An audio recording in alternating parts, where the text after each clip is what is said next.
Okay, and just yesterday paper I saw, that is 1,000 rupee check is there. They added it. Added it. Then arbitration, just use the hydrogen peroxide or ink remover and you do it. Okay, and retouching. Huh? In particular word, particular sentence, just they will retouch. So all these things, just you see it. Huh? This is about my theoretical knowledge. Huh? And if you go to the legal advisor, advocates, you know it covers the section 61 to 90 Indian Evidence Act. Huh? There also we will find primary evidence and secondary evidence. But lastly, not the least, I will tell that the handwriting is very, very important corroborative evidence. Thank you very much.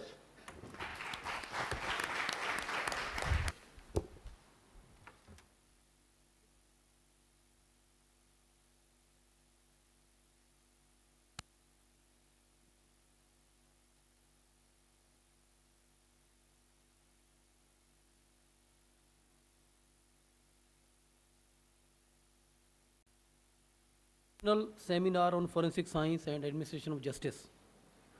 Friends, as you all know, the field of question documents is the oldest discipline of what is now called forensic science. Everybody knows that it already finds mention in the Indian Evidence Act, which was formulated in 1872. Perhaps it may be as old as the human civilization. And one thing more I would like to say, that field of forensic documents emerged from a systematic and careful study and experimentation and evaluation of actual writing materials. It is not a case where theory comes first and practical comes later. Here, theory has been developed from the actual experimentation and practicals. Systematic experimentations led to the establishment of scientific principles on which the identification of handwriting is now based. You must be knowing that Albert Osborne, in the early part of the century, has written a book on question documents, which is still being followed in letter and spirit, although the writing materials have changed, and so the nature of problems have also changed, but the basic principles still stay the same.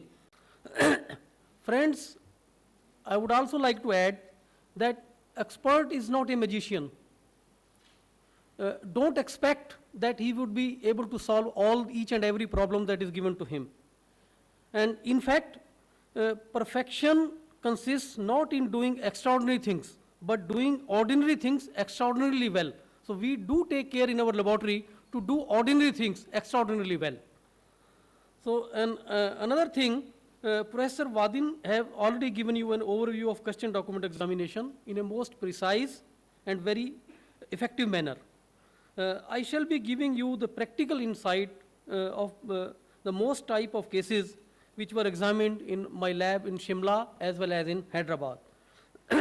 But before I start the actual presentation of the cases, I think it necessary to brief you that general writing habits, as told by my predecessor, they help to classify and narrow down the choice of the investigation to say a few samples.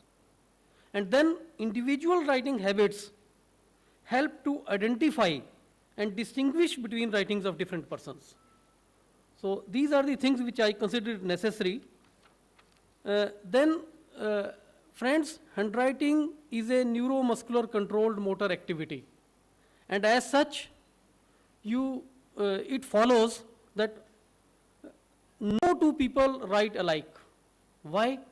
Because the neurological factors and muscular factors of two persons can never be the same, taken together, of course. Then another thing is, this being so, no one person writes the same way twice. No two letters A written by the same individual will ever superimpose and be identically similar. So these are some of the principles on which handwriting identification is based. And another thing is, all the writing habits do not change at one and the same time.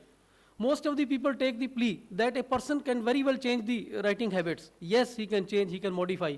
But friends, all the writing habits do not get changed at one and the same time. One habit at a time, it's possible to change successfully. Two habits at a time, it is even possible to change successfully. But you say a collective combination of so many writing characteristics cannot be duplicated. So, and another thing is there, in cases of traced forgery, gone are the days when indentation marks were found. Now there are no indentation marks which can be found in the traced forgery because the methods have changed, techniques have changed, computer and scanners are there, and no indentation marks are found now in cases of traced forgery. I will also show it in actual examples. PowerPoints? Just do it. We are used to doing it. Slides, I think overview has already been given. So this is something about the my lab. Then institution of GQD is the oldest in the field of forensic sciences. We have already celebrated our 100 years. We take examination of all types of writings and signatures to determine their genuineness or otherwise. Then we have established 4 specialized divisions: imprint division, typewriting, computer printouts and seal impressions, etc.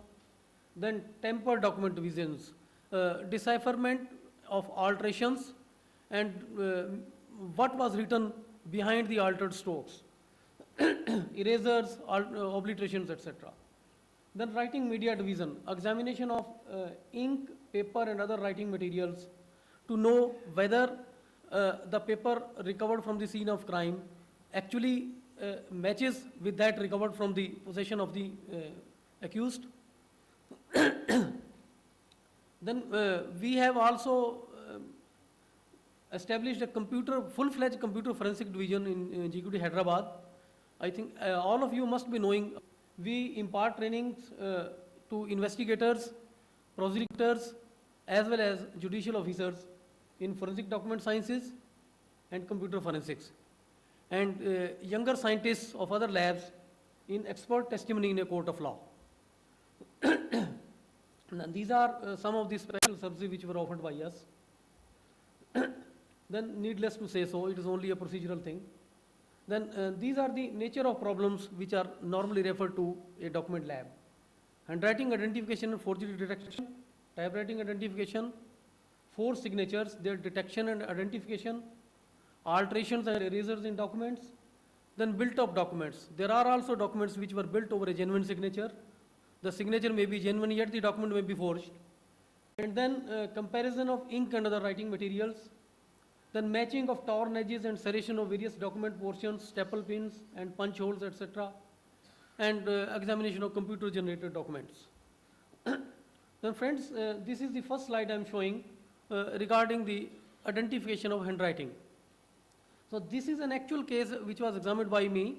A service book was examined with the point that the date of birth was changed. The date of birth was changed from the year 38 to 36 in order to disturb the peace of mind of somebody. So actually the 6th word is found written over it. This assumes very significance as to who did it. The problem was as to who did it, but the standards which were supplied to me for comparison, they did not contain the writing written as 6 anywhere. So I took the strokes from places and then came to the conclusion that yes, he is the person who could be the most probable writer of this word 6. Then this is a case involving the 4 signatures. So on the left hand side, the Q1, Q2, Q3, Q4, Q5, these are the question signatures on some bank checks, and these are the admitted signatures of the person. You see here the signatures are slow and drawn in execution. In fact, actually these were traced from the same model. So no two signatures which are superimposing can ever be genuine, because handwriting is a neuromuscular activity. Exact machine-like precision is not possible in case of handwriting. So then another case of simulated forgery. It is simulated forgery, friends, is the most difficult type of forgery which can be detected. Detection is still possible, but its identification is a very difficult part. So this is a case which was actually examined. The Q3 is a question signature, and here below, these are the sample signature, admitted signatures of the real writer, real Vipin Kumar Gupta, and these are the suspect sample which were procured by the investigation. So on comparison with the standard signatures of the real person, we could make out that this signature is a forged one. Real writer have not written it, and in fact, the suspect had written it. The writing features which are appearing in the question signature were found matching in suitable and sufficient number with that of the suspect sample. And from the scene of crime, actually the IO could lay his hand on the practice sample also. There was a sheet on which he used to do practice before actually doing the act of forgery. So this sheet was also treated as a question signature and fixed with the same person. Then another case of simulated forgery. These two are the question signatures. These are the standard signatures of the real writer. Real writer have not written them, and on the basis of the writing habits, we could fix the blame on the suspect. The writing habits were found similar to that of the suspect.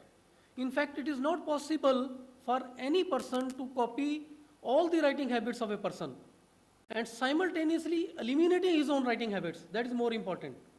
So that is the reason why we could fix the authorship. Then another case of simulated forgery on postal document. Here we could not fix the authorship as to who forged the signature, but the first part was done that the signature is not a genuine one. Then these are signatures having close resemblance.